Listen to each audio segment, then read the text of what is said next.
At Thanksgiving, my father stunned us with 6 words that shattered everything. We're selling the family business. What came next turned betrayal into the fight of my life. If you've ever lived through family drama, hit like and subscribe to Not So Perfect Family 365. You won't want to miss this. Snow came early to Boston, dusting the hedges along my parents' drive. I stepped out with a carry-on and a spine I'd rehearsed. 5 years since I chose distance over asking to be seen. Maria opened the door. "Miss Morgan." The foyer smelled of beeswax and wood smoke. "Your mother's in the sunroom," she said, taking my coat. "Your father's in the study." The sunroom was curated calm, white orchids, a gala magazine. My mother, Diane, in a cream sweater set, looked up with that bright hospitality that always made me feel like a guest. "Morgan, finally, air kiss. California suits you." Garrett arrived with a tumbler and a swagger you can inherit. "The prodigal coder returns," he drawled, still speaking fluent algorithm, enough to order a drink. I glanced at the bourbon. "Or is that breakfast now?" He grinned. "Lighten up, Dad's in a mood, but it's a celebration." Quarter was fine. Fine, I knew the numbers weren't. Megan swanned in with a phone on a gimbal. "Family reunion content," she chirped. "Please no filming," my mother said. Megan tapped pause. "Where's Dad?" I asked. "In the study," we all said. We all knew what the study meant. Leather, mahogany, framed covers with his name. It was where I'd learned being invited into a room wasn't the same as being heard. He was bent over a folder when I found him, reading glasses low. "Morgan," he said without standing. "You made it." I did. He gestured toward a chair without looking up. I didn't sit. "Travel all right?" "Smooth." I let my gaze skim the desk schedules, a thin stack of legal paper, a pen aligned just so. "Busy day," he murmured. "A lot to finalize." The smile that once silenced boards had also stopped me at 22 mid-sentence. "Do you remember that meeting?" I asked. "When I pitched the cloud integration prototype." He removed his glasses. "Morgan, let's not do this." But I was already there, that table, men who wore loyalty like cufflinks. 10 minutes in, he'd checked his watch. "Very creative," he'd told the room. "Not practical." Back in the study, he capped the pen. "We'll discuss business after dinner. The family deserves a pleasant holiday." Upstairs, my room had been preserved. MIT pennants, debate trophies, a photo of 14-year-old me with a coding prize while Dad looked at the camera, not me. Downstairs, the house filled with cousins and casseroles, silver on linen, unlit candles. Garrett narrated a fishing trip to a guest who didn't ask. Megan rehearsed expressions in her phone. Mom moved place cards, seating me at the far end where the conversation wouldn't travel. "Help me with the candles," she said. We worked in silence. Then, "Your father has an announcement after dessert. I thought you should know." My hand paused on the matchbook. "What kind of announcement?" "The kind that's been keeping him up." "Does Garrett know?" She hesitated. "He's aware there will be news." Garrett wandered in, tapped his glass with a knife though no one had asked him to speak. "Ground rules," he joked. "No politics, no crypto, no theses on servers." "Leave her be," Mom said, sharper than usual. We took our seats. Maria lit the candles. Dad entered last, crisp and composed. He kissed Mom's temple, clapped Garrett's shoulder, gave Megan the indulgent smile he reserved for the unserious, and glanced at me like he'd seen a shadow move. Grace was said, turkey carved, laughs. Conversation edged around golf, supply chains, a cousin's engagement no one believed in. I answered when spoken to, counted breaths. Across the table, Dad kept patting his jacket pocket, checking his phone under the linen. Garrett mirrored him. They looked most alike when they were keeping something. Maria brought out pies. Laughter softened, wine deepened. Dad tapped his water glass once, twice. He rose. "Before dessert," he said, voice smooth, "I have a brief announcement. It can wait," he lifted a palm, "until after we enjoy what your mother and staff have prepared." But I wanted to say, he glanced right to Garrett, and in that glance lived a lifetime of doors I'd been told were locked. "That tonight after coffee, I'll share some news about the future of our company and our name." He smiled down the table. "Eat," Dad said. "Celebrate, we'll talk very soon." His gaze drifted back to Garrett and stayed there, warm as a hand on a crown not yet placed. In the hush that followed, the part of me that had learned, young, that silence was an inheritance too, decided I was done accepting it. Tonight, the dining room looked like a magazine spread that had finally found a pulse. Crystal throwing off warm light, the Wedgwood china exhaling a little history at each place setting, sterling that had outlived every scandal. My mother floated through it all with a host's smile and a stage manager's eyes, shifting a name card here, a knife there, making sure the evening landed on its mark. My card was at the far end again, where conversation thinned and praise never quite arrived. Garrett took the chair at my father's right like a birthright. Megan claimed the other side, a ring light's glow still in her pupils even without the ring light. "Mom, these pumpkins are dead," Megan said, filming a slow pan anyway. but in a chic way. No filming at the table. My mother's tone could clip stems. Megan pouted and slid the phone under a napkin, half hidden, half ready. I helped Maria finish the candles. She leaned close, voice low. He's been in the study day and night, papers everywhere. He changed the safe code. A match hissed, the wick bloomed. How long? I asked. A week, maybe more. I didn't have to ask who he was. Guests filled the room with anecdotes, the sound of belonging. At my end, a cousin asked about California like it was a rumor, and I was there to confirm. I said it had hills and fog and a cost of living that punished nostalgia. He laughed without catching the point. Garrett lifted his glass for a micro toast that no one had requested. To an excellent quarter, he said, squeezing the shoulder of the girlfriend he'd brought this season, a lithe blonde in a sweater the exact shade of money. To the team that never sleeps. The team, I echoed, and watched my father's head dip to glance at his phone beneath the linen. His jaw worked once, the tiniest wince, the way men who cannot show fear metabolize it. Turkey came, perfectly lacquered. My father carved with the ceremony of a dynasty. The knife slid clean. He nodded when Megan narrated him for the camera. For the draft folder, she promised, like a man indulging a child charming strangers on the subway. You look tired, my mother murmured to him when he passed her the white meat she always pretended not to prefer. Good tired, he said, productive.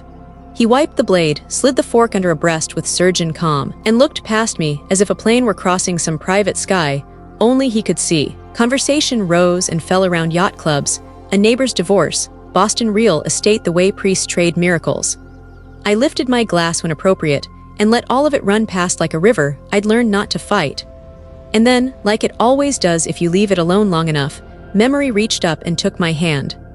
I was 12, sitting on the kitchen floor with an ancient tower PC gutted between my knees, tracing ribbon cables with the tenderness of a child learning the veins on her own wrist. In the backyard, my father stood behind Garrett, guiding his grip on a club. Wrist locked, he said. Hips first, see the line, that's your lane, son.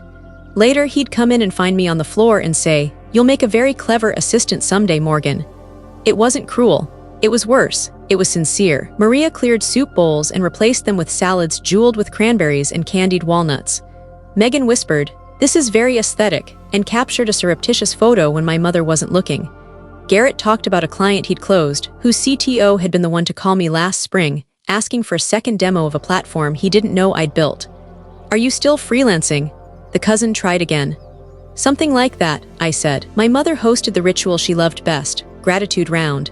It had been a grace when we were small, a competition when we got bigger, and now a quarterly report wearing a sweater. Garrett went first. Thankful for resilience, he said, and listed numbers that inflated on contact with air. Also for the Adams legacy. He said the boat's name like a punchline the ocean understood. Megan, phone on her lap, said she was thankful for 1 million souls who found her authenticity healing. She thanked her brand partners and then glanced at my father like she'd done something useful. I'm thankful, I said when it reached me, that the things I wasn't given taught me what I could build, that not being believed can be fuel if you don't drink it. A few laughs, a few frowns. My mother blinked like I'd spoken a language she used to know. My father folded his napkin cleanly beside his plate. He tapped his glass with the back of a spoon. The sound cut through the chatter like a paper slice, small, neat, undeniable. If I may, he said, standing. The room stilled in that instinct people have when they recognize a speech. He let the silence gather. He loved the gather. As you know, he began, this family has always been about work. Your grandfather built something from very little. I had the good fortune and the grit to carry it further. But all legacies face the same inflection, evolve or atrophy. He didn't look at me. He looked over me, the way you look over a city from a plane and convince yourself you can see who lives where. I have been in negotiations for some time, he said, and I felt the room lean. Tonight I can tell you that we have reached an agreement. The company will be sold. A gasp, the kind you hear when glass breaks in a theater and half the crowd wonders if it's part of the show. My mother's hand went to her pearls and stayed. Garrett's smile froze around his teeth. Sold to whom? He blurted, then coughed like he'd meant to wait his turn. My father lifted a palm. The buyer is reputable and strategic. Details will be shared tomorrow. Dad, Megan said, going thin. My brand, he continued. The terms are excellent given market realities. The transaction closes in the morning. I watched the pulse in his neck, the way his eyes warmed when they landed on Garrett. In grief groups, they call it anticipatory mourning. In business dinners, they call it inevitability. And us, Garrett said, his voice had gone to gravel. What about us? My father inhaled, a practiced breath. Your mother and I will be establishing a foundation. He said, scholarships, technology education, incubators for underrepresented founders. It's time to give back. Megan's napkin fell from her lap, her phone thumped against the chair. And our trusts? She asked, already crying the way she cried on camera, no streaks, only shine. Positions, the plan. Garrett set his glass down too hard. It scraped and left a ring. You promised, he said. You told me. I told you we would do what was best for the company and the name, my father said, the cool back on his voice now, the one he used with adversaries who hadn't yet realized they'd lost. This is best. Garrett half rose. Best for who? For the family longer than the next quarter, my father said. He did not flinch. For the communities that will benefit from what we've been fortunate to make. Megan reached for her phone and missed. So we're what exactly? The face of a thing we no longer own.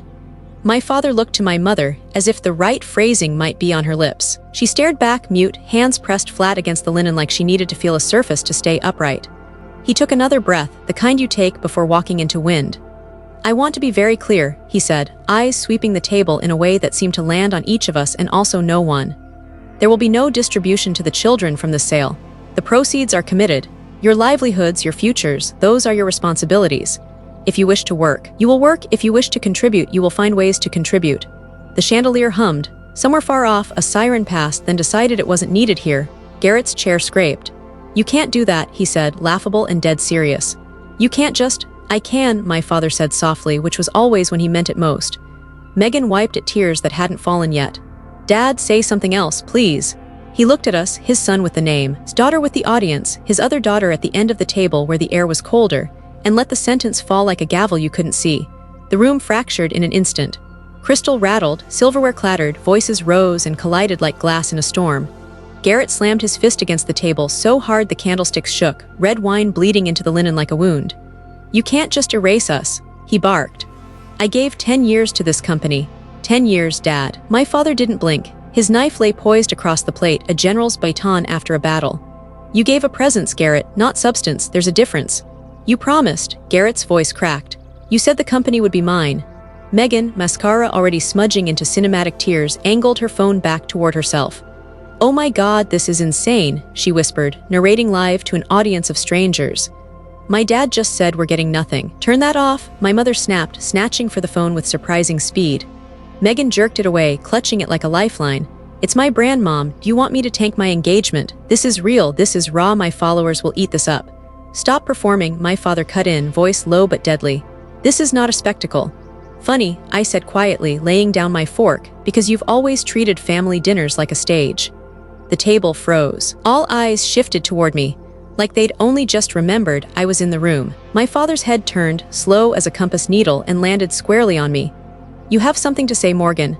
His tone dripped with the same condescension he'd once used when I was 12, dismantling a computer on the kitchen floor. I met his gaze, unblinking. Just one question, who's the buyer? At that, his posture changed. His chest puffed, shoulders set, like a man savoring a secret he believed made him untouchable. A highly respected firm, he said, savoring each word. Everest Holdings. They've been insistent, determined. Tomorrow we close the deal for $50 million. Garrett muttered a curse, running both hands through his hair. Megan gasped theatrically as though scripted. Mom dabbed her mouth with a napkin she hadn't touched to food. And me, I sipped my water. The glass was steady in my hand. The silence stretched, taut as piano wire. Then I set it down carefully, the sound sharp in the hush. Actually, I said, clear and calm, I am Everest Holdings. For a moment, there was nothing, not even breath. The chandelier hummed faintly above us, the grandfather clock in the hall ticked 3 times, marking each heartbeat of disbelief. Garrett's chair screeched back as he lurched to his feet. What the hell are you talking about? His voice was high, ragged, like he was choking on the words. Megan's phone wobbled in her trembling hands, her whisper carrying across the table. Did my sister just say she owns Everest? Oh my God, oh my God.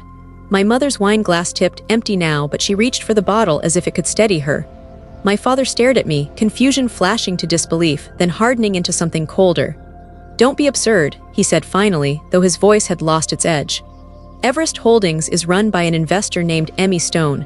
A serious professional, not you. I slipped a brushed platinum card case from my purse, slow and deliberate.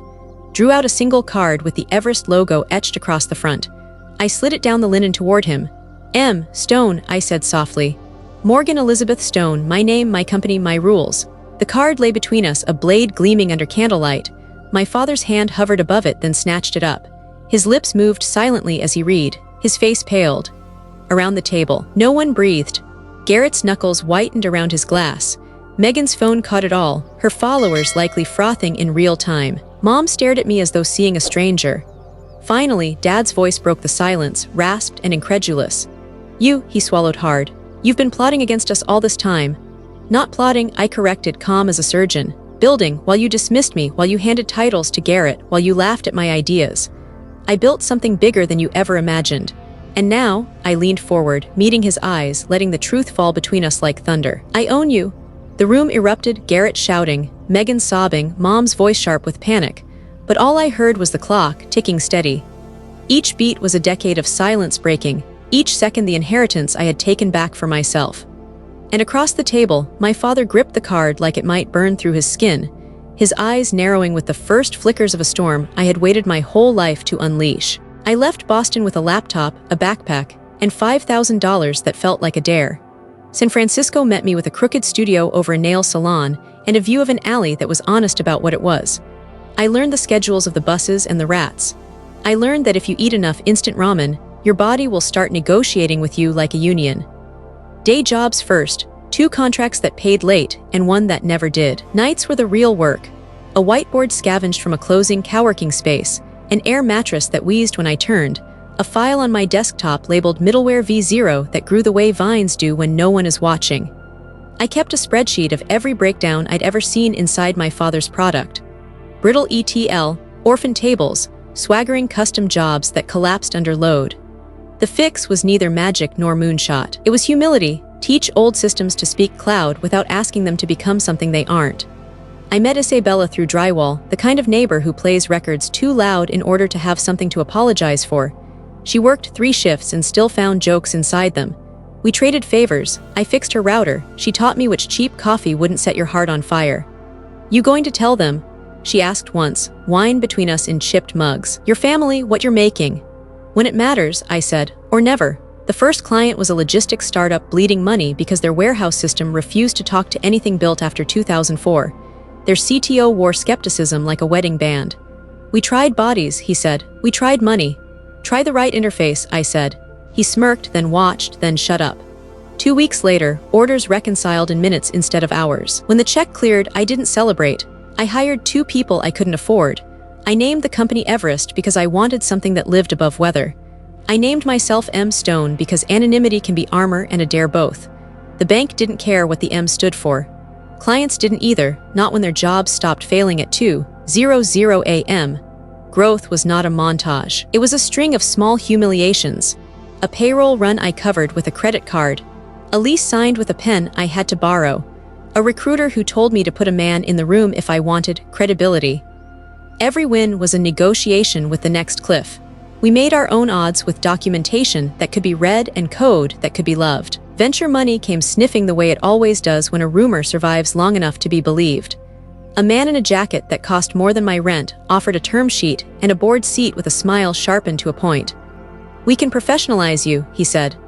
"I'm already a professional," I said.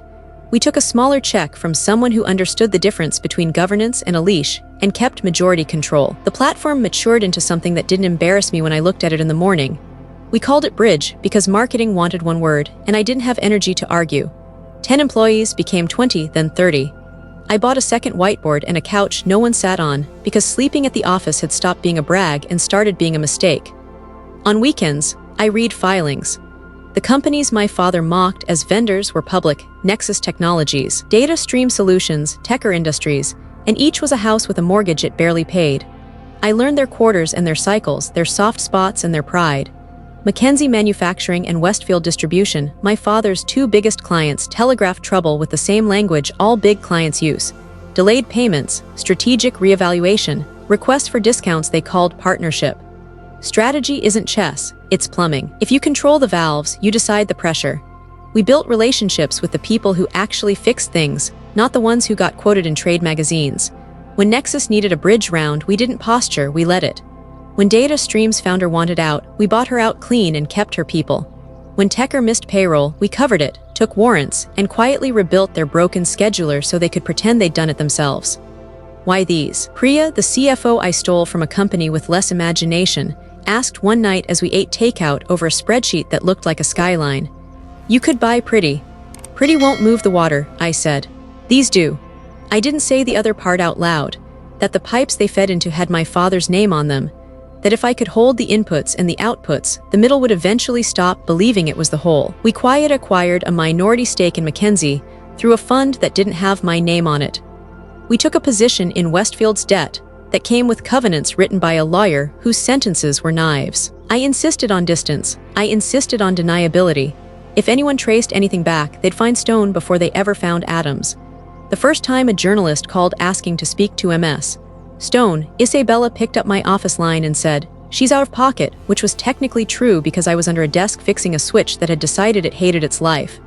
"You need a face," she told me later. "People love faces. People love results," I said, but I let marketing book a panel anyway and wore a blazer that meant business to a room that didn't want to believe a woman in her 20s had built what I said I had. Priya did most of the talking. I sat at the edge of the light and learned how to be invisible in front of a camera. We were profitable by year 3. By year 5, competitive. By year 7, the calls changed from "can you help" to "can you buy us before someone worse does." I built an org chart I wasn't embarrassed by and a pipeline my father would have called reckless if he'd known it existed.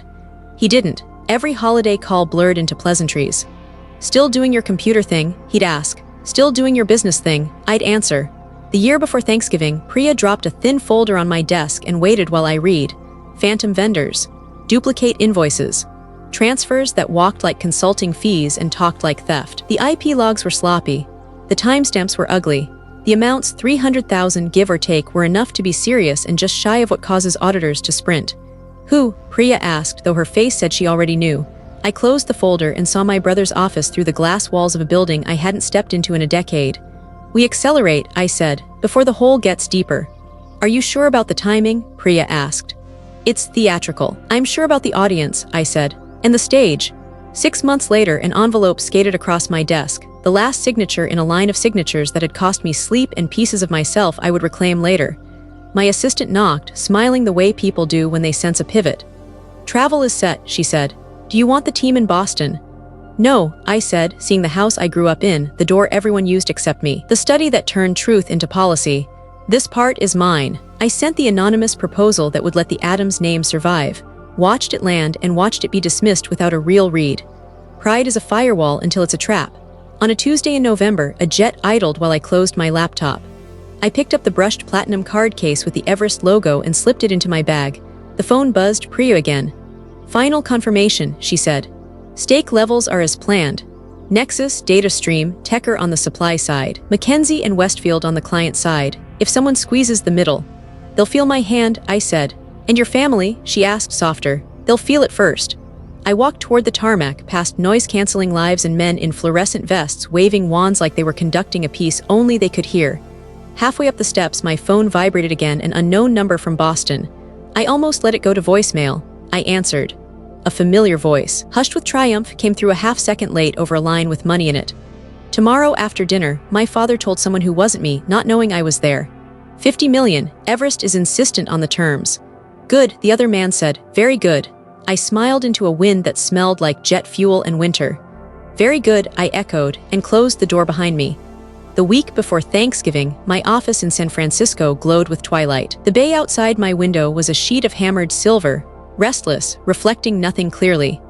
I sat behind my desk with a folder so thin it could have been mistaken for a resume. Inside it lived the offer I'd sent 6 months earlier, the one I'd signed with another name, the one my father had swatted away as if it were a fly. We had called it the Phoenix Proposal, a nod to rebirth, to rising from something scorched. My attorneys had warned me it was too generous. Keep the Adams name intact, inject capital, modernize infrastructure, install cloud solutions that would drag the company from the 90s into the present. In return, Everest would take a substantial stake but not the throne. "Are you sure?" Priya, my CFO, had asked, brows arched. "You're giving them a ladder when you could build a scaffold." "I want to give them a chance," I had said. "Before I take everything." The reply had come 3 weeks later, curt and laced with the disdain I knew too well. "Our clients value stability, not experiments. We decline." My father hadn't even made it past the executive summary. Now the folder was just paper, powerless without the arrogance that had rejected it. I kept it anyway, a relic of the one time I'd tried to save him quietly. That night, Isabella called. "Are you seriously walking into that house with this secret strapped to your chest?" she demanded, voice sharp from the other side of the country. "Yes. God, Morgan, after everything. After the Christmas from hell when he announced Garrett's promotion with you sitting right there, fresh off raising Series B. I remember," I said. I remembered too clearly my champagne glass sweating in my hand while Dad toasted the son who couldn't find the bathroom without an assistant. "You didn't speak to them for months," Isabella pressed. "And now you're going back for Thanksgiving of all things. What are you chasing?" "Not chasing," I said, staring out at the dark water. She exhaled, a hiss that could have been wind. "Just don't mistake revenge for healing, they aren't the same." "I know, do you?" Silence answered for me. Packing became theater. Armani suits folded with surgical precision, a Chanel dress zipped into its sheath like armor, Louboutins tucked in tissue paper. A Bottega Veneta handbag, a Patek Philippe watch, small diamonds from Tiffany, nothing loud, but each item humming with wealth that couldn't be ignored. For a decade, I'd hidden my success in plain sight, downplaying wins, pretending to scrape by. This time I wanted them to glimpse the empire before I showed them the crown. "Statement dressing," Priya teased when she caught me reviewing the pile. "Evidence," I corrected. On the flight east, I sat alone in the cabin of a jet I rarely used, papers spread across the table, contract after contract bearing my signature in initials no one in my family recognized. Every detail had been checked, rechecked, pressure-tested by lawyers who charged enough to buy houses. There was no flaw, no loophole. Halfway across the country, I closed my eyes and remembered that boardroom at 22. The humiliation, the chuckles, my father's hand raised to stop me mid-sentence. That memory had lived under my skin for a decade, burning like an ember I never let go out. Tomorrow I would place it on the table in front of him and watch it ignite. The jet landed at a private airfield outside Boston. A black Bentley idled on the tarmac, driver holding a sign he didn't need. My bag was loaded, my breath clouding in the November air. As we drove past the neighborhoods of my childhood, gates, manicured lawns, houses large enough to make silence echo, I felt nostalgia scrape against determination. The Adams estate appeared, lit like a museum, wreath on the door, snow etched into every branch of the oaks. I told the driver to wait. Climbed the steps I had run up as a child, heart pounding the same rhythm but for different reason. Mom opened the door herself, bypassing the staff, perfume and Chardonnay in her smile. "Morgan, darling, you look different." "Business is good," I said simply. She kissed my cheek, ushered me inside, chattered about Megan's new sponsorship deal, Garrett's boat, the menu for tomorrow's feast. Her voice was familiar music, but I could hear the strain underneath. And from the study, my father's voice, muffled but eager, "Tomorrow after Thanksgiving. 50 million is the final offer. Everest Holdings won't wait." He didn't know Everest was me, not yet. Upstairs, my old room was still a shrine, trophies, pennants, dust collecting on proof of what had never been enough. I sat on the edge of the bed, folder open in my lap, staring at the proposal he'd rejected. I had given him one last chance, he had spat it out. Now the choice was gone.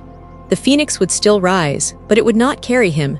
And tomorrow, in front of the family he thought he owned, I would make sure he finally saw what he had never believed. Me. Garrett cornered me in the hallway outside the guest rooms, the carpet swallowing his steps, the sconces throwing gold on his jaw like a crown he hadn't earned. "You don't get to walk into my house and humiliate our father," he said. His breath was bourbon and entitlement. "You don't get to take what I've kept alive."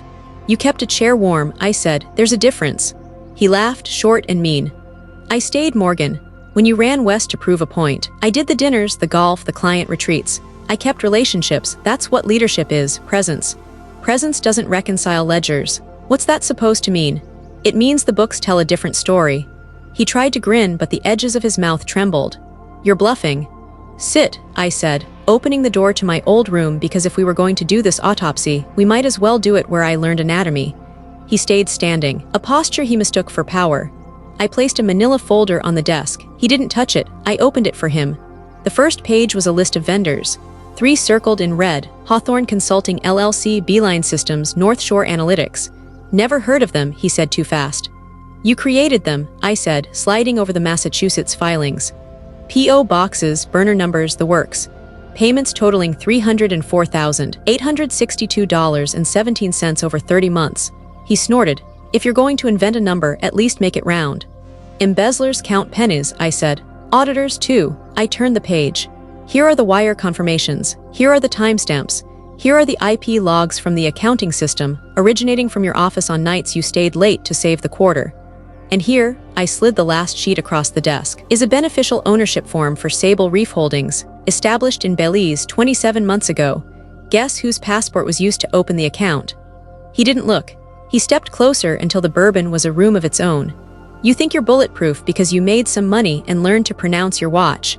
You're still the girl Dad had to shush so the men could talk.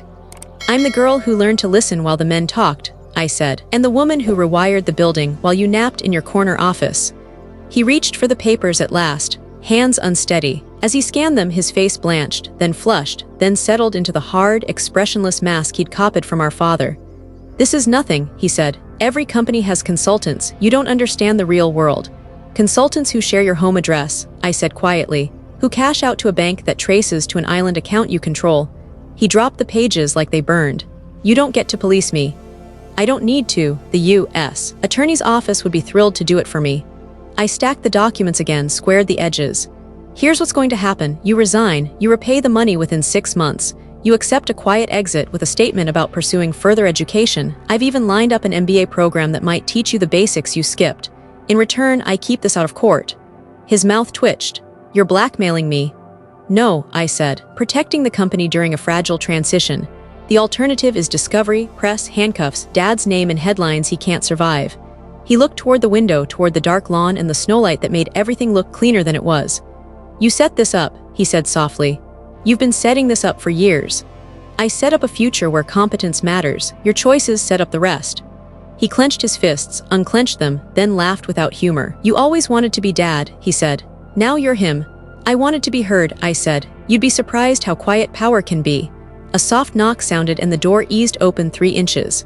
Amber, 24, yoga professional, sweater the color of wealth, stood on the threshold. She had the look of someone who'd been listening longer than she meant to.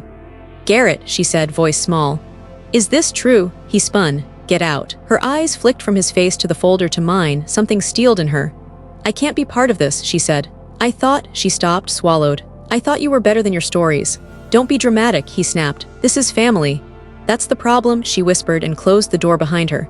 He stared at the wood as if it had betrayed him, then rounded back to me, eyes shiny and mean.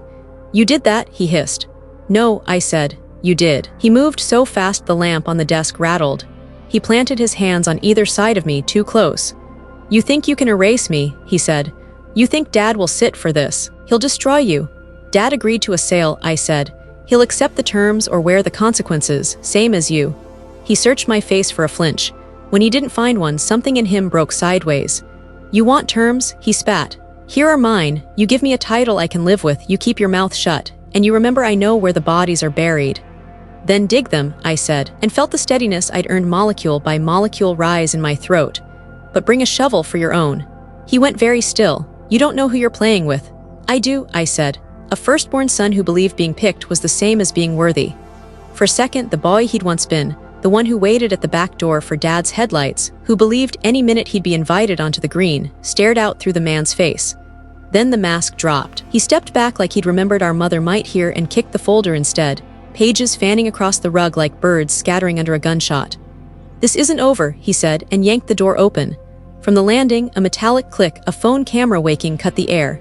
Megan, half-shadow, half-ring-light memory, stood at the top of the stairs, eyes wide, expression a cocktail of fear and fascination.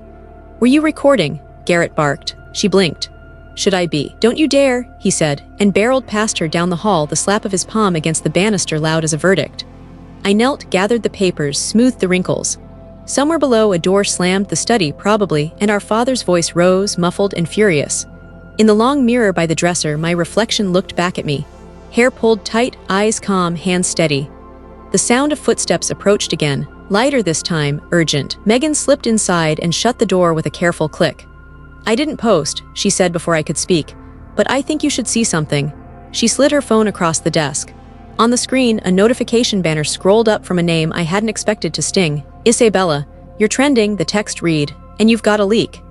Megan's phone trembled on the desk between us, her manicure catching the glow of the screen. I read the text again. Isabella's name sharp as a blade, her words even sharper, you're trending, and you've got a leak. My chest tightened. Isabella had been my anchor in San Francisco, the only one who knew the ramen nights and the borrowed rent. If she was warning me about a leak, it meant something had slipped beyond my control, or worse, she had slipped. Where did you get this? I asked. Megan perched on the bed like a cat who'd snuck into the cream. She DM'd me, said she was your friend, said you'd want me to see. I closed my eyes for half a second. Isabella, why? Megan, oblivious to the storm crossing my face, leaned forward. Look, I know I've been extra tonight, but this is huge. You're about to be the biggest story on social media. The forgotten daughter who secretly built a $200 million empire and bought the family business. My followers will lose their minds. You were live streaming during dinner, I said flatly. Her cheeks flushed, but she didn't flinch. Yeah, but I didn't post this. Yet. She gestured toward the text. That's leverage and you need me. I almost laughed. I need you. Yes, she said, eyes suddenly steel. You've got the business, the brains, the contracts, but you don't have the narrative. I do. You think press releases and shareholder statements are enough? Please. People want to face a story. They want someone who can make them feel it. That's me. I studied her. My little sister, who'd spent years posing with handbags she didn't buy and yachts she didn't own, now offering herself as brand ambassador for a company that moved data packets through invisible pipelines. You'd be the face of an enterprise integration platform? I asked, voice dripping disbelief. Don't mock me, she snapped. I know how it sounds, but markets shift, storytelling matters. I can humanize you.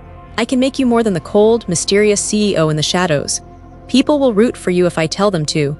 Or turn on me if you tell them to. I countered, she shrugged. That's power, and I'd rather point it toward you than against you. For a moment, I saw her differently, not as the frivolous younger sister, but as a survivor in her own ecosystem. She'd built something too in her way, not with code or contracts, but with curated feeds and relentless relevance.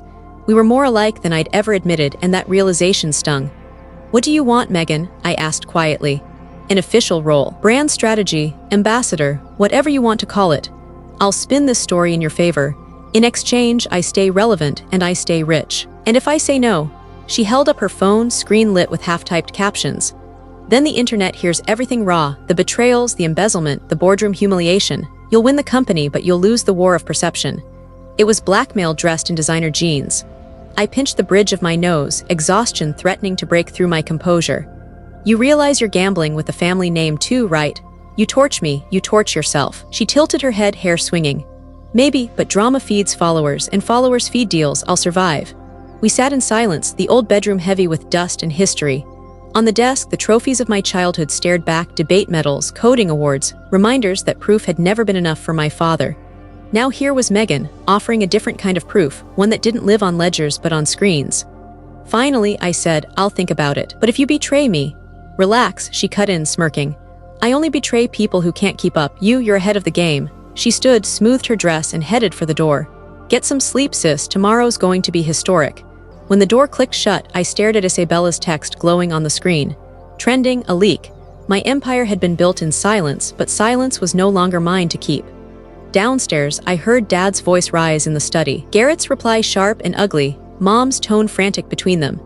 The house was a fault line, trembling under secrets too heavy to bear. And I knew, with the cold certainty of a storm already forming, that Megan wasn't the only one preparing her own play. My mother knocked like a guest in her own house and slipped inside before I answered, closing the door with 2 careful fingers, as if noise were a crime. She changed from the dinner dress into a cashmere sweater and slacks, pearls still at her throat like a credential. The room smelled faintly of her perfume and the lemon oil Maria used on the wood. I told them I was getting a sweater, she said, which was both a lie and a truce. I gestured to the window seat, the same one where she used to sit and read Little Women while I lay on the rug tracing motherboard paths with a pencil. She didn't sit. She walked to my old desk, touched the edge of a framed certificate with her index finger like she was testing its temperature. You kept everything, I said. Did? She answered, and then softer. I thought if I kept the evidence, the house would remember what I forgot to say. We looked at each other and the years between us stood up and stretched. You drank a lot of white wine tonight, I said, because it was easier than saying I needed you to stop him a decade ago and you never did. She smiled without humor. Old Boston wives are issued a glass at the door. It goes with the pearls.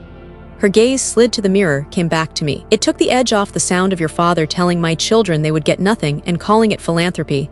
He believes it, I said. He thinks removing us from the equation makes the legacy pure. She nodded slowly. Your grandfather thought goodness was quiet. Your father thinks goodness is a press release. She took a breath that snagged. And she stopped, started again. I told myself keeping the peace was a virtue, that marriage is compromise and girls learn to live between the things men decide. You could have decided too, I said, gentler than the sentence deserved. You could have decided for me. Her eyes shone and didn't spill. I did once. She tilted her head at the window seat. You were 14. You'd cut your knee open climbing the rock wall because Garrett dared you, and you were trying not to cry because he said only babies cry. I cleaned the gravel out and told you crying is just your body saying I matter." Her mouth trembled, and then I spent the next 20 years teaching you the opposite by example. Silence moved in and sat with us. Why didn't you stand up for me in that boardroom? The question left my mouth before I could arrange it into something polite. You were there. You watched him stop me mid-sentence like I was loud music in a nice restaurant. I was afraid, she said simply. Afraid of him, yes, but more of what it would do to us to break the rules we'd made about who speaks and who smiles. Afraid that if I took your side in public, I would lose my marriage in private. And you lost me instead. A sound like a laugh broke out of her and died. I lost you the first time I quieted a truth to keep a dinner pleasant. She reached for the back of the chair and held it the way you hold a hand you're about to let go. You should know something. I recognized you before tonight. A pulse of heat moved up my neck. Recognized me. The watch, the bag, the way your assistant speaks to you on the phone, those are markers in my world. She smiled like a confession. And 6 months ago, a reporter called here asking if I knew anything about the mysterious MS stone at Everest. She described a woman who avoided panels, who sent deputies to sit on her left at tables. The details were familiar. I didn't say a word, but I hung up and started saving every article with a byline that read M. Stone. I put them in a folder and labeled it Morgan. Then I poured another glass and told myself I was imagining things because it was easier than admitting my daughter had built a mountain without me. My hands found the edge of the desk and pressed. A reporter called here. She called again yesterday from a different number. I didn't pick up. Megan did. My mother's eyes flicked up, apologetic and tired. She said a friend of Isabella's had questions. Megan thought it was an opportunity. My stomach went cold in that clean, efficient way fear can be. Isabella wouldn't. She might, my mother said, not unkindly, not accusatory. Good people do weak things when stories are for sale. The text on Megan's phone burned through my memory. You're trending, you've got a leak. I felt something thin and important tilt. You came up here to tell me that? I asked. I came up here to tell you I'm sorry, she said, and the words landed like a thing that had weight enough to change a room. I participated in the harm that taught you to hide. I am sorry, Morgan. No flourish, no defense, just the sentence I'd wanted since I was 22. I opened my mouth and the years caught in my throat. Thank you, I managed. I didn't come back for revenge. No, she said. You came back to be visible where you were made invisible. She glanced toward the door where the house breathed hot and ragged in the hall. But the house is not done with you. What do you mean? She reached into the pocket of her sweater and pulled out a small, battered leather notebook with my father's initials embossed on the cover. She held it for a second like it might burn, then placed it on my desk. He changed the safe code, she said. But old men have habits. He writes things down and then forgets where he hid the paper. She tapped the notebook. Combination and a note. I stared at it and felt 11 again, the night I'd cracked his desk drawer to find the list of Christmas hiding places because no one had told me a girl who can take a computer apart can also just ask to be surprised. What's in the safe? I asked. Bylaws, she said. Several versions. Her mouth tightened, and something your father calls the parachute. The word scraped. A poison pill. I don't know the term, she said. But I heard him on the phone to his lawyer. He said if there's an adverse reputational event, I can pause any sale for 30 days under 12. 4 of the amended bylaws. The board signed it in 21. He said, all I need is a reason. My mind snapped to the text again. Trending, a leak. My father's patience at dinner, his glances at Garrett and Megan like he was already writing the press release. He didn't need to win, he needed a stall. He thinks he can trigger it with the drama, I said, and tasted the metal of it. He thinks if this becomes public tonight, he can hold me off in the morning. He doesn't think he can lose, my mother said. That's different, which is why you must decide whether to feed him the reason or take it away. Outside in the hallway, a door slammed, voices rose. The house flexed under the weight of men who refused to be smaller than a fact. My mother stepped closer and cupped my face like I was still 14 and bleeding on the kitchen tile. You have always been the bravest person I know, she said. Not because you left, because you stayed yourself when leaving was the only way to be seen. Whatever you do next, do it for that girl. I nodded because anything else would have been weeping. She turned to go, paused with her hand on the knob. Oh, she said, almost as an afterthought, which made it more a blade. Your father asked Maria to iron a suit for the morning, the navy one he wears to court. She glanced back. I don't think he means church. The door clicked softly behind her. I stood very still in a room that had once contained my life and now contained a war. The notebook sat on the desk like a quiet door. I opened it, found the numbers written in my father's precise, physician's handwriting, and below them, 3 words underlined twice. Clause 12. 4. Standstill. There was an address for a storage unit in Waltham, and a key taped inside the back cover with blue painter's tape. I looked at the window seat, at the dust in the light, at the trophies that hadn't saved me, and felt the old house hold its breath. Downstairs, footsteps approached the study. Somewhere, a phone chimed with the sound of a notification that could ruin a morning.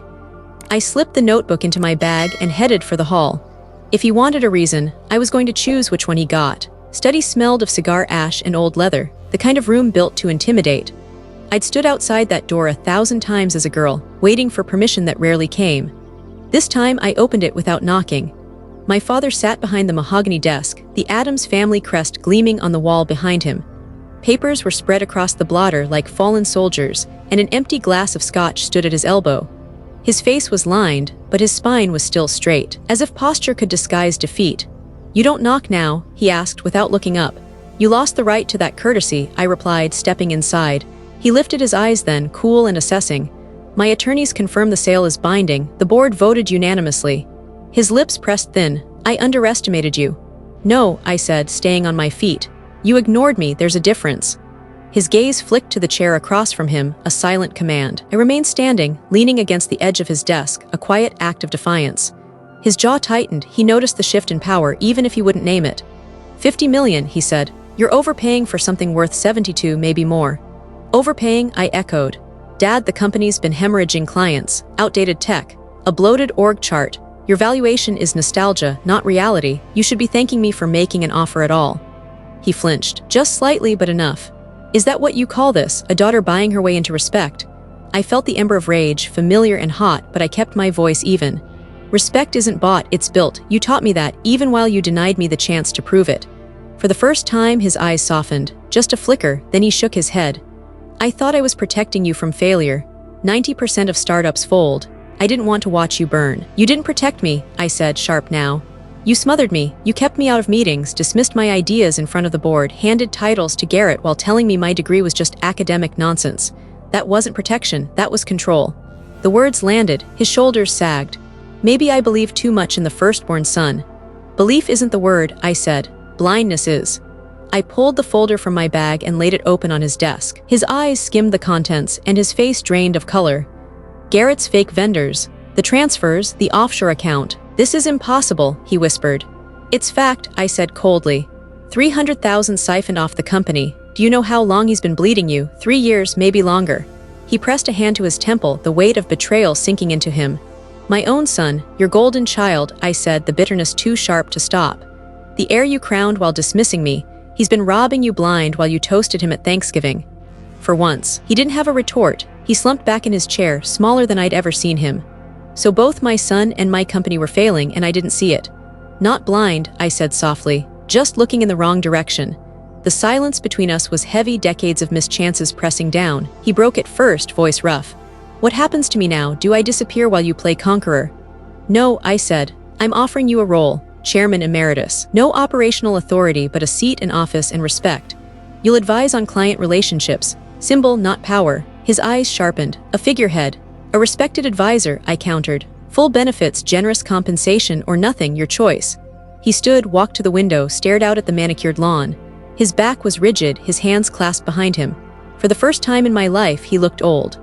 After a long silence, he turned back to me. "How did you do it?" he asked. The question seemed to cost him something. "How did you build something so valuable with nothing but spite and borrowed courage?"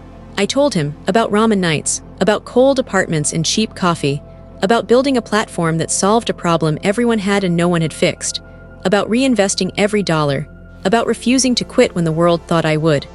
He listened, really listened, way he'd never done when I was 22. At last he spoke. "Your grandfather would have been impressed."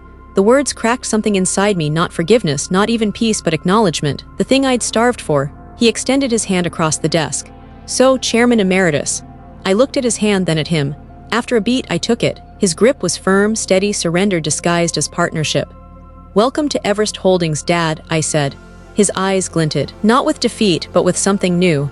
Something that might, just might, be respect. And beneath that glint, I thought I saw the shadow of another plan, coiled and waiting. By morning, the house had the hush of a church that expects a fight. Coffee steamed in the breakfast room. The silver dome over the pastries reflected a funhouse version of my face.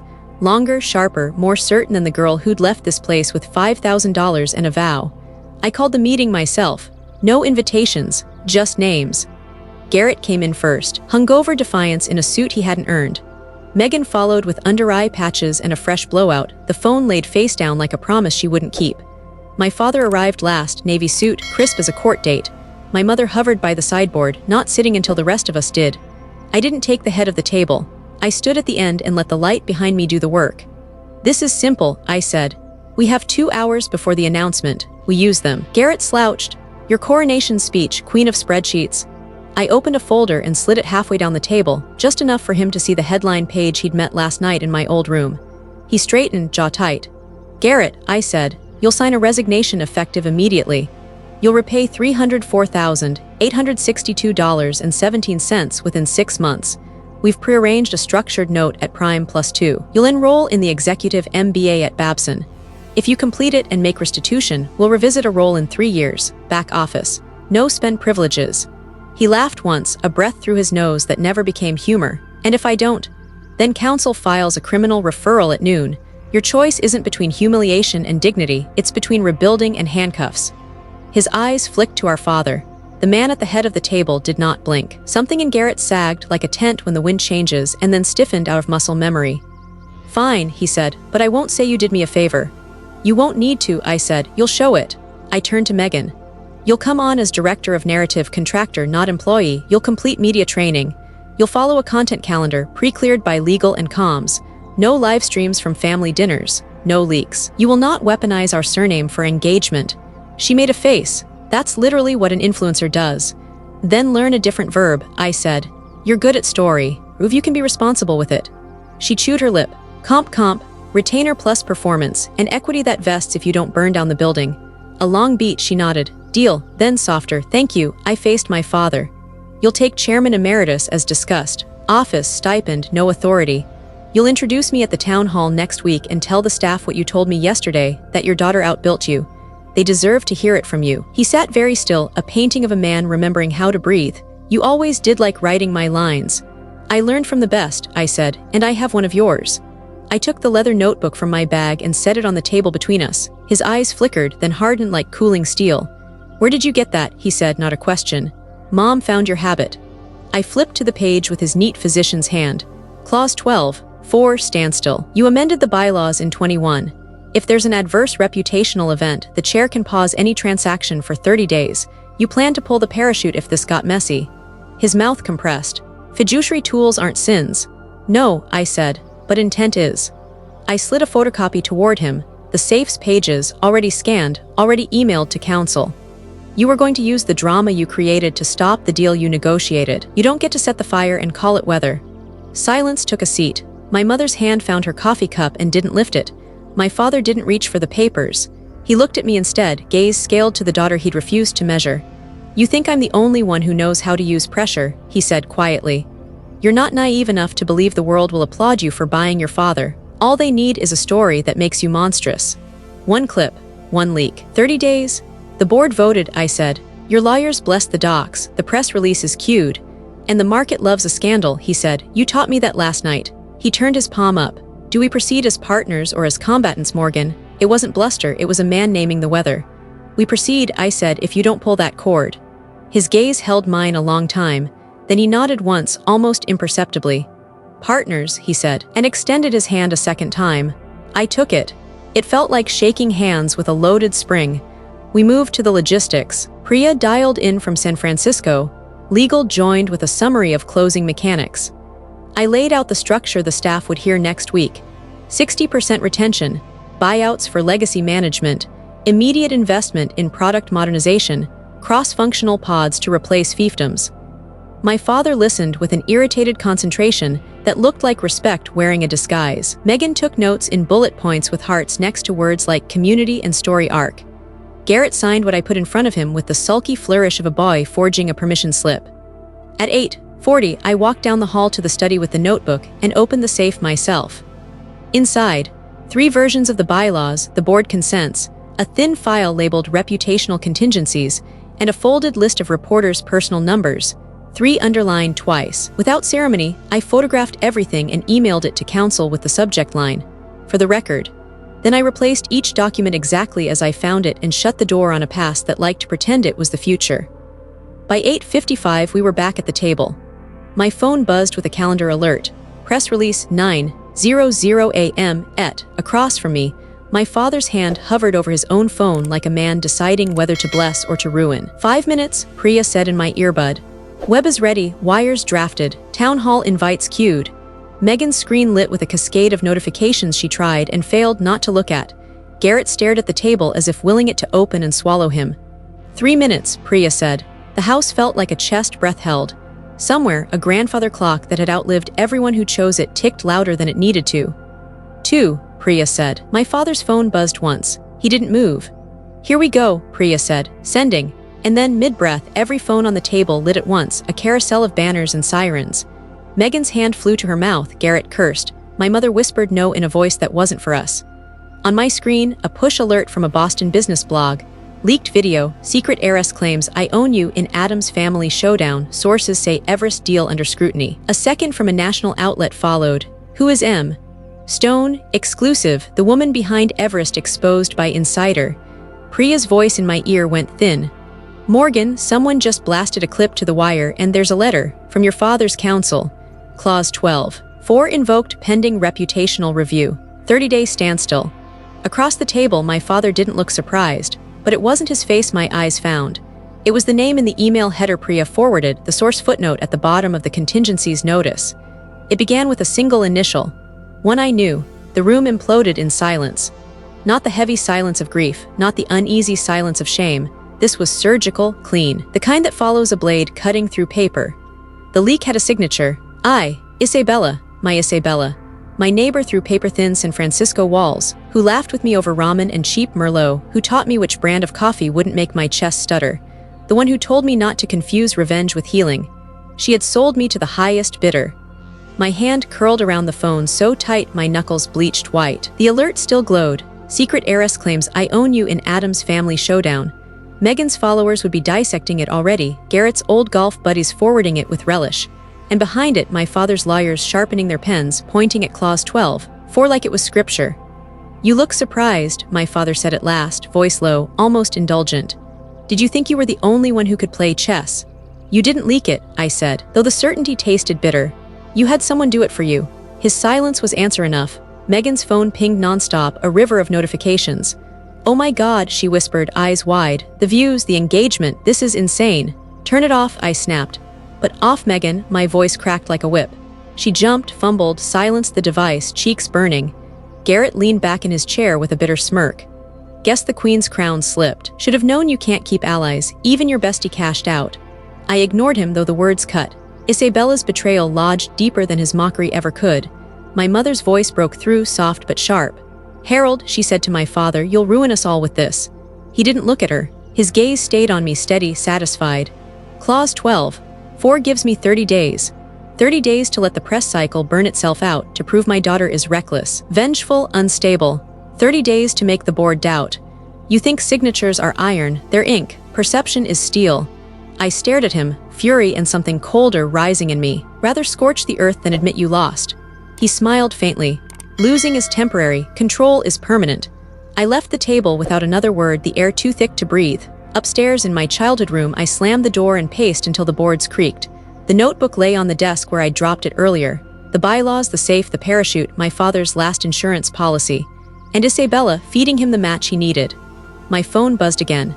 Her name. Izzy, for a second my thumb hovered over ignore. But rage has a gravity all its own, I answered. Before you say anything, Isabella blurted, listen, I didn't leak that clip, I swear to God, Morgan. Yes, I talked to a reporter, yes, I gave background, but my breath caught sharp. You what? I thought it was off record, I thought. You thought wrong, my voice was ice. You handed them the knife, you just didn't stay to watch me bleed. Silence. Then her whisper, ragged. He offered me money, Morgan, enough to clear my debts. Enough to, my laugh was hollow. So you sold me, the one person who believed in you. I'm still on your side. No, I said, you're on your side. I hung up before she could answer. Back downstairs, my family was still circling each other like wolves. Megan with her phone half hidden, calculating angles. Garrett nursing his scotch like it could restore his throne. My father calm, waiting for me to re-enter the ring. I took my seat again, the weight of betrayal now part of my armor. You have 30 days, he said smoothly. Let's see if you survive them. I met his eyes, my own voice calm, steady. 30 days is all I need. Because if he thought a leak and a clause could undo me, he had forgotten the one lesson I learned best. You don't beat me by underestimating me. You lose by doing it twice. 30 days is an ocean if you're drowning and a glass if you're thirsty. I wasn't going to sip, I was going to drain it. Priya, I said, pacing the upstairs hall with my phone at my ear, we need 2 paths, one legal, one narrative. File for an emergency injunction to block the standstill on grounds of inequitable conduct. Father manufactured the adverse event. Simultaneously, prep an emergency board session. I have evidence. What evidence? She asked. A key, a storage unit, and a man who writes down his sins, I said. Meet me on video in an hour. I hung up and went straight to Megan's room without knocking. She was at her vanity, reapplying a face the internet could trust. You want to be director of narrative, I said. Earn it. Her eyes flicked to my reflection. What's the play? You go live at noon with a controlled story. Families are complicated, but employees come first. The sale protects jobs and invests in product. The foundation still stands. No leaks, no gossip, no villains. You tell them the truth they can hold. Soft power, she murmured, intrigued. We pivot from spectacle to stewardship. You don't say Everest, I added. You say we, and you do not mention Clause 12. 4. She nodded slowly, then smiled at her own face like she'd just met someone she might respect. Send comms my script in 15. I'll make the internet cry and then behave. Do it, I said. And Megan, no drafts in the cloud. Airplane mode until go time. She winced. Okay, that's fair. Down the hall I caught Garrett on the landing, tie askew, jaw tight. We're not done, I told him, stepping in close. You forwarded Megan's clip to Dad's fixer. I need the chain. He swallowed, Adam's apple bobbing like a lie he couldn't move past. I don't know what you're... Don't, I said. You have 6 months to clean your slate. Help me stop him and maybe I help you keep your name. His eyes skittered, his phone buzzed. He flinched and then defeated handed it over. A thread lit the screen. Iris, Kent, Ivy & Co. Got anything messy, standing by to contextualize. If there's video, even better. Below it, his forward from a shared album. A 32-second clip captioned draft, don't post. Me at the table, the words I own you shining like a match. So it wasn't Isabella, I said, anger curdling into something more surgical. You gave my father's PR knife the blade. He stared at the floor. He said it was just leverage, a pause. He said he needed time. Time for what? For you to break, he whispered. I scrolled, captured screenshots, sent them to Priya. You're going to email these to outside counsel yourself, I told him. You'll CC board legal. You'll say you regret your role and you'll accept sanctions. If you don't, your bail hearing will be the only time a judge says your name kindly. He nodded, shame finally outmuscling pride. I found my mother in the foyer with her coat already on. Storage unit? She asked. She held out the keys like a woman who had finally decided which side of the fault line to stand on. The air in Waltham smelled like dust and obligations. Unit 214 door rolled up with a metallic groan and revealed exactly what I expected from a man who called a safe a parachute. Labeled banker's boxes, an old briefcase, a small fireproof chest, a plastic envelope of retainer agreements. Ivy & Co., Strategic Communications, monthly retainer, reputational contingencies. Clause 12, 4 plan messaging trees and a burner phone taped under the lip of the briefcase with blue painter's tape. I thumbed it awake. No passcode. Text lit up like breadcrumbs. I, Kent. Upload on prompt leak adverse. Use language, concern for employees, regret over daughter's instability. Another to an unknown number that resolved, with a tap into my father's. Proceed if we have video. We need the pause. His thumbs had typed the rope he meant to hang me with. Print it, my mother said, but the little smile at the corner of her mouth told me she understood we didn't need paper anymore. Back at the house, I joined Priya and 2 attorneys on video from my old desk with the trophies I'd outgrown looking over my shoulder like witnesses. We moved fast, screenshots from Garrett, the Ivy & Co. Retainer, the burner phone messages, the memo titled Standstill Trigger, sample narratives, and the service agreement addendum that tied fees to successful invocation of reputational pause. Priya's eyebrows climbed when she saw that. They bonused themselves for manufacturing the storm, she said. Judges love that. Board meeting in 20, outside counsel said. We'll argue bad faith and breach of fiduciary. Even if the bylaw exists, equitable doctrines beat mechanics on a good day. This is a great day. It'll only be great if comms lands the narrative, I said. Megan, right on cue, a preview link hit my inbox. Megan on a neutral backdrop, no lashes, voice low and intact. Families are hard. Work is harder. We made a choice to protect the people who built this company. No scandal changes that. Tomorrow we'll show you how. It was simple. It was human. It wasn't perfect, it was better. Send it, I told her, and watched as the post went live and lit up with hearts and comments that, miracle of miracles, were about jobs and product and gratitude instead of blood and spectacle. I stepped into the study where my father waited with his navy suit and his old weapons. You invoked 12-4, I said. We can rebut your gossip with receipts. He didn't glance at the phone I placed on his desk. He stared at me the way men stare at storms they underestimated. You brought your mother to raid storage. She brought me, I said. You know she was always the bravest of us, she just forgot. He looked at the door where her shadow stretched and softened. Something like sorrow crossed his face and was gone. You planned to be a king, he said. You built a republic. I built a bridge, I said. And a clause doesn't get to blow it up. The board joined on video from 7 squares, faces wearily alert, council present, minutes being taken with the precision of a hospital chart. I presented the evidence and said the words with the cadence of someone who had learned not to apologize for facts. Standstill invoked in bad faith, manufactured adverse event, retainer tied to invocation. We request immediate rescission of the pause and affirmation of the sale. Silence. Then a director who'd known my grandfather leaned forward. Harold, she said to my father, soft and lethal. Did you sign this Ivy retainer? He didn't lie. Yes. Did you instruct them to surface the clip? He didn't look away. I instructed them to prepare for contingencies. That will read like yes in a courtroom, she said. Motion to rescind. Second, said another. All in favor, the chair asked. Hands rose in squares. Mine stayed down. My father's did too. Motion carries, the chair said. Clause 12-4 is void for bad faith. Proceed with the sale per prior consents. She looked at me. MS. Adams Stone, whatever you prefer, will expect your plan by end of day. Bridge, I said. I prefer bridge. After the call, my father picked up the burner phone, turned it over, set it down like it had weighed more than it looked. I was trying to protect the name, he said, and for once I heard the boy in him, the one who had spent a lifetime being a man for other men. You were protecting your crown, I said. The name will be fine. He nodded once, a surrender that wasn't quite defeat. Then make it fine, he said. Do what I couldn't. At noon, Meghan's video topped 3 million views and miracle of algorithms. The comments were about severance packages and cloud migrations instead of dynasty gossip. Garrett hit send on his mea culpa to legal and copied the board. He came to find me after with eyes rimmed red and asked, quietly, which scholarship funds paid the most interest for 6 months. My mother made a pot roast like a superstition and set the table for 4 instead of 20 and no one complained. At 2, the press release went live without the word standstill. 3, we held an all hands. My father introduced me in 5 sentences, each one true. He said, my daughter built something larger than my imagination, and the applause that followed was the kind that lifts a room off its foundations for a second and sets it back down different. By dusk, the house felt thinner, like a snake's skin left behind. I stood alone in the study, the safe shut, the desk cleared, the crest on the wall catching orange light. My phone buzzed in my palm. A new email, not Priya, not legal, not Isabella, from Westfield Board at Private. Subject, notice of termination, cause. Body, effective immediately, Westfield Distribution terminates all agreements with Adams Software and Everest Holdings pending investigation into undisclosed related party transactions and anti-competitive conduct. Counsel will follow. I stared at the screen, felt the floor tilt the way it does right before you decide to fly or fall. Down the hall, my father called my name.